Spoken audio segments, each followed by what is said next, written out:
Hi class. This video is going to help you with the income and projection on major assignment 2. This video is not going to go over everything you're going to see in that tab, but it will go over some of the parts that are new to us in the class. All right, so in this practice activity, what we're going to do is we are going to track CPI values, consumer price indexes from 2020 and 2023. We're going to use those to find a 3-year inflation rate, and then we're going to use the inflation rate to predict how much money we should be making in 2023.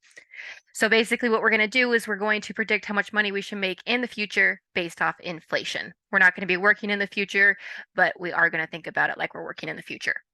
Okay, so first thing we are going to do is we are going to look up CPI values. We need to find the CPI value for January 2020, the CPI value for January 2023. So use this link here and go ahead and open up the CPI values website. This is what the website is going to look like once you get it opened.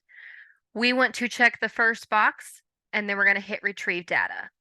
And this is going to be the same thing you do for major assignment 2. You'll open the website, check the first box, we want all items, and then hit retrieve data.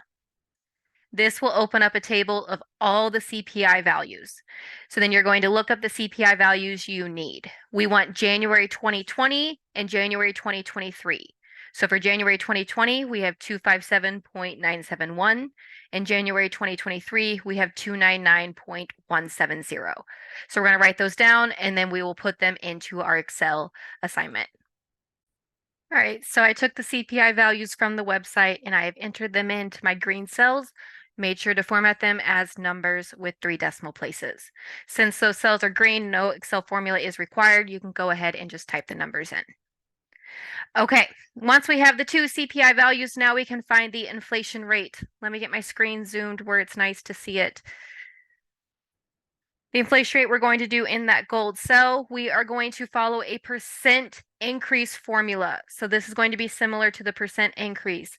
We want to take the newer CPI value minus the older CPI value in parentheses divided by the older CPI value. So we need to find the difference between our 2 CPI values and we want to divide by the older one. The newer CPI value is newer in time. So my newer CPI value is the 2023 CPI value. And then my older CPI value is the CPI value from 2020. And I want to make sure I include those parentheses around the subtraction. So when I do my inflation rate, I'll start with an equal sign. I'll open those parentheses. I want the newer in time one first. So the one from 2023, I'll click on first, type my minus, click on the CPI value from 2020, close the parentheses, slash for division, and then we want the CPI value from 2020 again. So when you do this formula, those last 2 cell references should always match. So they're B3 and B3, they're matching. And then I make sure I have my parentheses, and then I have a minus, and then I'll hit enter. The inflation rate represents a percentage. So when you get this value out, you should be looking at a decimal that's less than 1. It is okay if it's negative. You could see a negative inflation rate on this practice activity. You should be getting the values I'm getting if you're using the same CPI values. But if your CPI values decrease instead of increasing, so ours are increasing as we go from 2020 to 2023, it's a higher CPI value, so we get a positive inflation rate.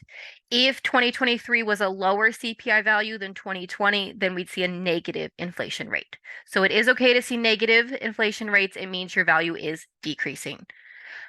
We want to format inflation rates as percentages with 2 decimal places.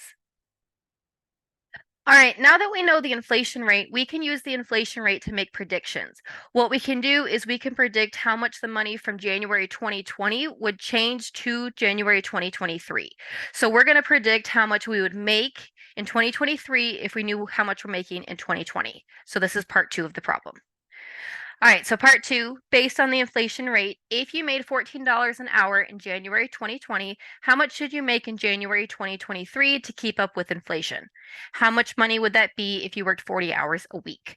Format all cells as currency with 2 decimal places. All right, so the first cell, we need to go ahead and put in our current hourly rate. This is a green cell, so no Excel formula required. We can go ahead and type in that $14. Make sure you include 2 decimal places.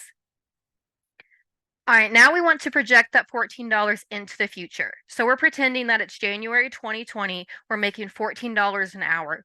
We want to know how much we're going to make in January 2023 if our raises match inflation. So to find our projected hourly rate, we are going to take the current hourly rate and we want to increase it by the percentage. So we want to multiply it by 1 plus the inflation rate. And we're going to do that 1 plus inflation rate in parentheses. So it's the currently hourly rate times parenthesis 1 plus the inflation rate, close parenthesis. So in my cell, in the gold cell, I'll start with my equal sign. I'll grab that current hourly rate of $14. I'll click on that first, type my star, open parenthesis, 1 plus, go up to your inflation rate, click on your inflation rate, close the parenthesis, and hit enter.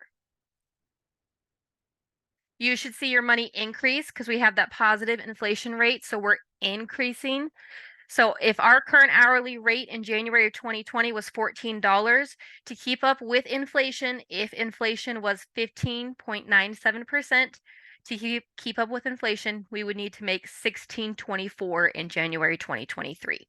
So our new hourly rate for 2023 would hopefully be $16.24. All right, so that's $16.24 an hour. We're working 40 hours a week. How much would our weekly income be? Take that $16.24 times 40.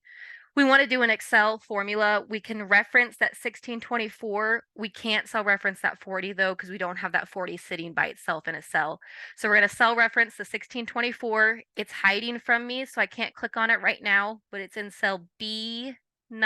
So I'll manually type in my B9. And then I want to multiply that by 40 for 40 hours in a week. And then that will give me my projected weekly income. All right, I hope this helps. Let me know if you have any questions.